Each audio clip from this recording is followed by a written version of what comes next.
ఇప్పుడే అందుతున్న తాజా వార్త, తాడేపల్లి సిట్ కార్యాలయంలో కొన్ని డాక్యుమెంట్స్ తగలబెడుతున్నట్టుగా ఒక వీడియో బయటకు వచ్చింది. అయితే అక్కడ ఉన్నటువంటి సిబ్బందిని కొంతమంది వ్యక్తులు ప్రశ్నించగా మా ఓనర్ అంటే సిట్ అధిపతిగా ఉన్నటువంటి రఘురామరెడ్డి గారు వీటిని తగలబెట్టేసి ఆ వీడియోస్ కూడా మాకు తీసి పంపించు అనే వారికి ఇన్స్ట్రక్షన్ ఇచ్చాడంట. వాళ్ళు తగలబెట్టేశారు. ఆ తగలబెడుతున్న తరుణంలో ఆ డాక్యుమెంట్స్ ఏంటని చెప్పి అక్కడ ఉన్నటువంటి కొంతమంది వ్యక్తులు వీడియోలు తీయగా హెరిటేజ్కి సంబంధించినటువంటి కొన్ని డాక్యుమెంట్స్, అంటే గతంలో ఏదో హెరిటేజ్లో అవినీతి జరిగిందని, అక్రమాలకు లోకేష్, భువనేశ్వరి, బ్రహ్మణి, చంద్రబాబు నాయుడు అందరూ పాల్పడ్డారని చెప్పి కేసులు నమోదు చేసినటువంటి డాక్యుమెంట్స్గా ఇప్పుడు అందరూ అభిప్రాయపడుతున్నారు. ఏదేమైనప్పటికీ రేపొద్దున మళ్ళీ ఓడిపోతున్నాం, ఇలా దొంగ డాక్యుమెంట్స్ మనం సృష్టించాం, ఖచ్చితంగా ఓడిపోతే దీని మీద నాకు తీవ్రమైన అటువంటి ముప్పు ఉంటుంది అని చెప్పి రఘురామరెడ్డి ఇప్పుడు వాటిని తగలబెట్టేసే ప్రాసెస్కి దిగినట్టుగా సమాచారం అందుతుంది. మీ అభిప్రాయం ఏంటి? ఇప్పుడు ఎన్నికలు సమీపిస్తున్న తరుణంలో ఇలాంటి ఎవిడెన్సెస్ని చెరిపేసే ప్రాసెస్ జరుగుతుంది. అంటే రేపు గవర్నమెంట్ మారితే వీళ్ళందరికీ తాడ తీస్తారని తెలుసు. అంటే మరి పెద్ద ఫ్యామిలీ ఏం లేకపోయినా ఎంత ఇబ్బంది పెట్టేశారో మనం అందరం చూసాం. చంద్రబాబు నాయుడు గారిని, వాళ్ళ అబ్బాయిని కానివ్వండి, వాళ్ళ కుటుంబ సభ్యులను కానివ్వండి, ఎంత దారుణంగా ఇబ్బంది పెట్టారో చూసాం. ఇప్పుడు విజువల్స్తో సహా ఈరోజు బయటకు వచ్చింది. ఇప్పుడు సిట్టు వారు కూడా ఇలా ఇంకా అధిపతి చెప్పాక వాళ్ళు ఏం చేస్తారు, తగలబెట్టమన్నారు, తగలబెట్టేశారు. మీ అభిప్రాయం ఏంటి ఓవరాల్గా దీని మీద? రేపు రాబోయే రోజుల్లో మరిన్ని ఇలాంటి ఇన్సిడెంట్స్ని మనం చూడొచ్చు అంటారా? అంటే గతంలో మనం చూసాం కదా, ఏంటి కోర్టులో డాక్యుమెంట్సే దొబ్బేశారు. ఇప్పుడు ఇలా చేయటం వీళ్ళకి కొత్త కాదు. కాబట్టి దీన్ని సుబ్బు గారు ఇంకో ఉదంతాన్ని కూడా మనం తీసుకోవాలి.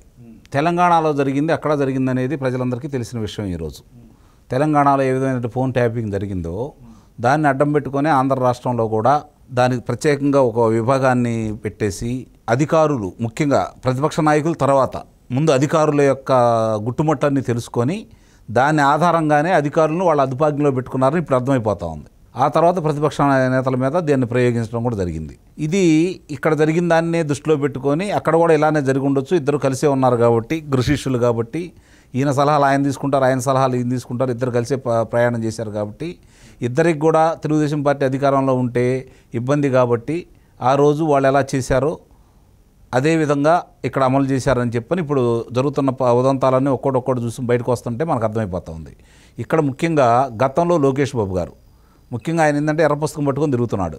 ఎవరెవరు అధికారులు, ఏమేంటి, ఎవరు ఏం చేశారు, ఈ ప్రభుత్వం వచ్చిన తర్వాత ఏ అధికారులు ప్రజలను ఇబ్బంది పెట్టారు, అలాగే తెలుగుదేశం పార్టీ కార్యకర్తలను ఇబ్బంది పెట్టారు, నాయకులను ఇబ్బంది పెట్టారు, అలాగే ఈ యొక్క ప్రజాప్రతినిధులైనటువంటి శాసనసభ్యులు కావచ్చు, మంత్రులు కావచ్చు, లోక్సభ సభ్యులు కావచ్చు, వాళ్ళు చేసిన అవినీతికి, అక్రమాలకి, దోపిడీలకి, దొంగతనాలకి, హత్యలకి సంబంధించినవన్నీ దాంట్లో పొందుపరిచి ఆయన అధికారంలోకి వచ్చిన తర్వాత వాళ్ళ సంగతి తెలుస్తానని చెప్పని అన్ని చోట్ల చెప్తా ఉన్నాడు. కాబట్టి లోకేష్ బాబు గారిని చూసి భయపడుతున్నారు. ఇది వాస్తవం. రెండోది ఇప్పుడు ఏంటంటే అధికార మార్పిడి జరగబోతోంది. స్పష్టంగా వాళ్ళకి అర్థమైపోయింది. మనకంటే ఎక్కువగా సమాచారం ఉండేది వాళ్ళకే. కాబట్టి ముందు జాగ్రత్త చర్యలుగా వీళ్ళ మీద మోపినటువంటి దొంగ అభియోగాలన్నిటికి కూడా ఆ రోజు వాళ్ళు తీసుకొచ్చిన పత్రాలు దొంగ పత్రాలు కాబట్టి రేపు పొద్దున అధికార మార్పిడి జరిగితే విచారణలో ఇవన్నీ బయటపడతాయి అని చెప్పని తెలంగాణలో ఎటు బయటపడింది కాబట్టి ఇక్కడ బయటపడుతుంది కాబట్టి ముందస్తు చర్యల్లో భాగంగానే ఆ అధికారులు మేల్కొన్నారని అయితే నేను భావిస్తున్నాను. అయినా సరే ఎవరిని వదిలిపెట్టాల్సిన అవసరం ఉండదు. ఎందుకంటే గతంలో లోకేష్ బాబు గారు చాలా స్పష్టంగా చెప్పారు, మా వ్యక్తిగతానికి సంబంధించినవన్నీ మీ దగ్గర ఎందుకు ఉన్నాయి, ముందు ఇది తేల్చండి, ఇది తీసుకున్న వాళ్ళు ఎవరు, ఇది సేకరించిన వాళ్ళు ఎవరు, వాళ్ళ మీద తగు చర్యలు తీసుకుంటారని ఆ రోజు కూడా చెప్పాడు.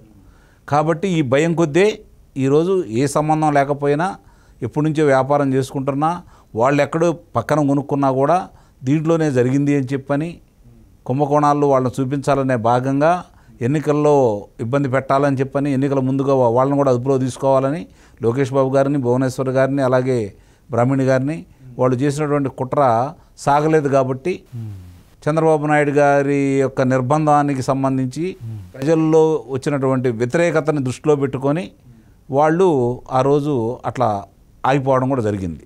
ఆ తర్వాత న్యాయస్థానాలు జోక్యం చేసుకున్నాయి, జరిగిందని మనకు తెలుసు ఈరోజు కూడా ఎలా జరుగుతుందో. కాబట్టి వ్యవస్థల్ని, వ్యక్తుల్ని చేతిలో పెట్టుకుంటే ఏం చేయొచ్చు జగన్మోహన్ రెడ్డి గారు ఇప్పుడు దాకా చూశాడు. కానీ ప్రజలు ఏం చేయబోతున్నారు ఇప్పుడు ఆయనకు అర్థమైపోయింది, అధికారులకు అర్థమైపోయింది. అయితే గతంలో వైసీపీ నేత జైల్లో ఉన్న, అంటే ఆయన అప్పుడే మంత్రి అయ్యాడు ఆ రోజే, అంటే కోర్టులో దొంగలు పడి నెల్లూరు భయపడాల్సిన పని లేదు, జరిగిందే కదా, వాస్తవమే కదా. దొంగలపడి డాక్యుమెంట్స్ పట్టుకుపోయాడు ఆయన ఒకటే. అదే వారికి సంబంధించినంత వరకే. అంటే ఇలా ఆధారాలు దొంగలించబడుతున్నాయి, కోర్టులో కూడా రక్షణ లేదు, ఇప్పుడు ఏమో తగలేసేస్తున్నారు. సో ఇప్పుడు మనం చూసాం జగన్మోహన్ రెడ్డి కూడా ఎన్నో అక్రమాలు చేసి సంపాదించిన డబ్బుని ఇప్పటికీ తప్పించుకుని తిరిగేస్తున్నాడు, ఆధారాలు చేరిపేస్తున్నాడు. హత్యలు చేసినా అలాగే చేస్తాడు, దోపిడీ చేసినా ఇంక మధ్యలో ఏమీ లేకుండా చేస్తున్నాడు.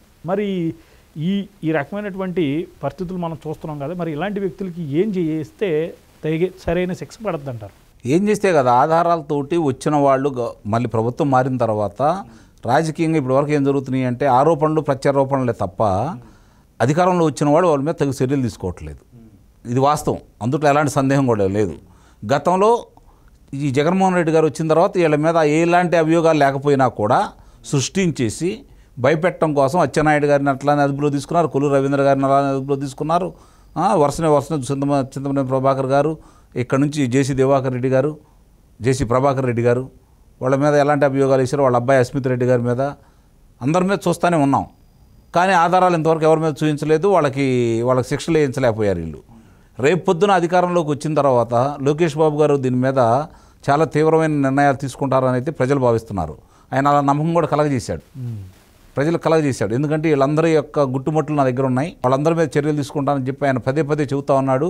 ఎర్ర పుస్తకం పట్టుకొని అందరికీ చూపిస్తూనే ఉన్నాడు. కాబట్టి దాన్ని ప్రజలు ఆశిస్తారు. చేసినప్పుడే మళ్ళీ లోకేష్ బాబు గారి మీద నమ్మకం ఏర్పడింది ప్రజలకు కూడా. కాబట్టి గతంలో ప్రభుత్వాలు చేసిన తప్పులు చేయకుండా నిస్సందేహంగా ఇప్పుడు కనపడుతున్నాయి వీళ్ళ మీద ఆధారాలు.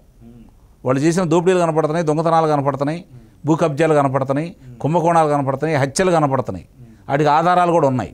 కాబట్టి తగు చర్యలు తీసుకుంటే భవిష్యత్తులో ఇలాంటివి జరగకుండా ఉంటాయని అయితే నేను భావిస్తాను. వదిలేస్తే మళ్ళీ వీళ్ళు చూశారుగా గతంలో వాళ్ళ నాన్న టైంలో దారుణాలు చేసిన వాళ్ళందరినీ వీళ్ళు ఫోన్లే పాపమని వదిలేశారు. అసలు ఎంత దారుణం అంటే ఎర్రచందనం గంగిరెడ్డిని ఎక్కడో వేరే దేశంలో ఉంటే తీసుకొచ్చి జైలు వేసాడు చంద్రబాబు నాయుడు. ఈ జగన్ రాగానే బయటకు వదిలేసాడు. అంతే కదా. అంటే ఈయనేమో చట్టపరంగా వెళ్తాడు, వాళ్ళు అసలు చట్టాలు ఏం పట్టించుకోకుండా ఇష్టారీతిగా సొంత బాబాయ్ని వేసేసి హ్యాపీగా వాళ్ళు బయట తిరిగేస్తున్నారు. కోర్టులు చర్యలు తీసుకోకుండా ఆధారాలు జరిపేస్తున్నారు. సో ఇలాంటివి కూడా ఒకసారి ప్రజలు కూడా ఆలోచించుకోవాలి. నిస్సందేహంగా ప్రజలు తీవ్రంగా ఆలోచిస్తున్నారు ఇప్పుడు. అందుకని వీళ్ళ మీద అంత వ్యతిరేకత పెరిగింది.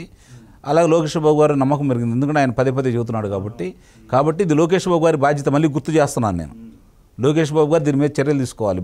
భావితరం ఆయన నాయకుడిగా చూడబోతుంది, భావిస్తున్నారు. ఈరోజు నమ్మకం ఏర్పాటు చేసుకుంటున్నారు. వాళ్ళ నమ్మకాన్ని ఒమ్ము చేయకుండా ఉండాలి అంటే దాని మీదే కూర్చోవాలి లోకేష్ బాబు గారు. అధికార మార్పిడి జరిగిన తర్వాత ఆయన చేయాల్సిన మొట్టమొదటి చర్య, తీసుకోవాల్సిన మొట్టమొదటి కార్యక్రమం కూడా ఇదే. అభివృద్ధి పరంగా చంద్రబాబు నాయుడు గారు చూసుకుంటాడు. అవినీతి పరుల్ని, హత్యలు చేసిన వాళ్ళని, కార్యకర్తలను చంపేసిన వాళ్ళని, కార్యకర్తలు ఇబ్బంది పెట్టిన వాళ్ళని, నాయకులను ఇబ్బంది పెట్టిన వాళ్ళని, వాళ్ళందరూ సాక్ష్యాధారాలు ఉన్నాయి. కాబట్టి సరైన రీతిలో మీరు 5 సంవత్సరాల అధికారంలో వాళ్ళందరూ శిక్షలు వేయించాలి. అప్పుడే రేపు పొద్దున మీ మీద విపరీతమైన గౌరవం పెరుగుతుంది, నమ్మకం పెరుగుతుంది అనేది నేను చెప్తున్నాను.